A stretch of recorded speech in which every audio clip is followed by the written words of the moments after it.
किसी भी जनप्रतिनिधि के साथ, सांसद हो, मैं तो कहूँगा कि एक पंचायत के मुखिया भी अगर हो तो इनके साथ किसी तरह के बदसलूकी ये लोकतंत्र में बेहद गलत है। और ऐसा अगर जो उनके सुरक्षा कर्मियों के द्वारा अगर ये धक्का मुक्की टाइप हुआ है तो बहुत गलत है। आंदोलन की ज़रूरत नहीं है।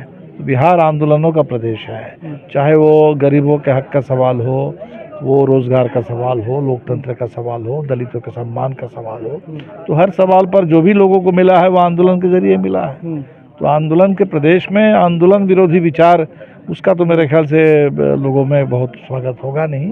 बाकी में भी क्रीमी लेयर की एक बात आ गई थी, वो बहुत चिंताजनक बात थी। ये इसकी हमें लगता है कि कोई प्रासंगिकता नहीं है। और बाकी भी जो ओबीसी में भी जो क्रीमी लेयर की अवधारणा है, इसमें भी शायद क्योंकि आप देखेंगे कि यहाँ 8 लाख के आधार पर क्रीमी लेयर है और ईडब्ल्यूएस में चले जाइए तो वहाँ 8 लाख है। कार्यक्रम में आरा के सांसद सुदामा प्रसाद यादव को पुलिस के कर्मियों के द्वारा धक्का मारा। इसी की बात करने के लिए भाजपा माले के दीपाकर वहाँ के एमपी को धक्का मारा गया नीतीश कुमार के कार्यक्रम में। सर, नीतीश कुमार द्वारा तो नहीं, उनके सुरक्षा कर्मियों के द्वारा ये हमको भी पता चला है। ये हमें लगता है कि ये बेहद गलत बात है। कोई भी कार्यक्रम होता है और उसमें खास तौर पे उद्घाटन का था जहाँ सांसद भी आमंत्रित थे, और ये तो मिनिमम पॉलिटिक्स का डेकोरम है।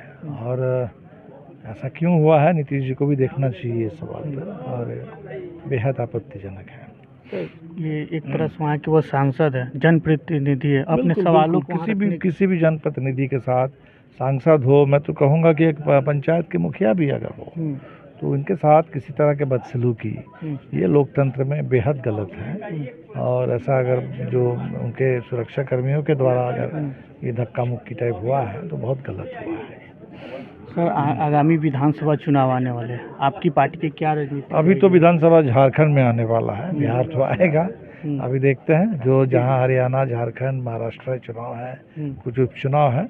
हम लोग तो चाहते हैं कि इंडिया गठबंधन और मजबूत हो, और 2020 के चुनाव में कुछ सीटों के चलते, कुछ चंद वोटों के चलते हम लोग पीछे रह गए थे।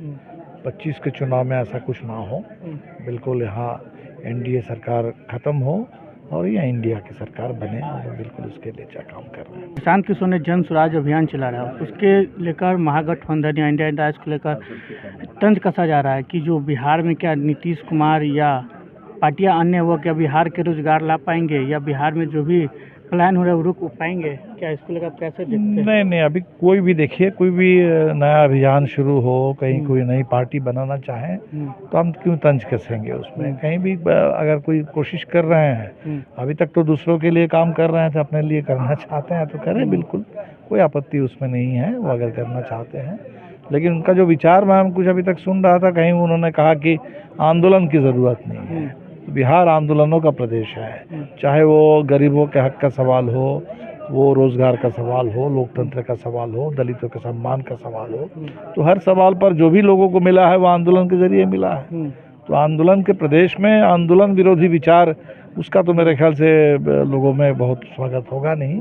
बाकी हम लोग देखेंगे, लोकतंत्र में ऐसे अलग विचारों में प्रतिस्पर्धा हो, आंदोलनों की भरमार हो, कोई दिक्कत नहीं है, अच्छी बात है। आरक्षण में क्रीमी लेयर को लेकर हाईकोर्ट में फटकार लगा, इसको आप कैसे देखते हैं? नहीं, जो हमने वही कहा था कि सुप्रीम कोर्ट के जो अभी सब क्लासिफिकेशन वाले जजमेंट में SC ST में भी क्रीमी लेयर की एक बात आ गई थी, वो बहुत चिंताजनक बात थी। ये इसकी हमें लगता है कि कोई प्रासंगिकता नहीं है।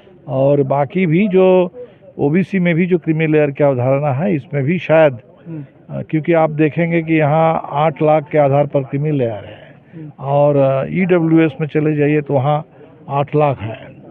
तो मेरे ख्याल से इस पर सोचने की बात है। इसमें ओबीसी के अंदर से भी ये मांग उठी है कि क्रीमी लेयर की अवधारणा उसमें संशोधन की आवश्यकता है। सुनने के लिए बहुत बहुत हमारे साथ भाजपा माले के दीपाकर भट्टाचार्य। तमाम वीडियो देखने के बाद आप क्या समझते हैं, अपना राय कमेंट बॉक्स में छोड़ के जाए।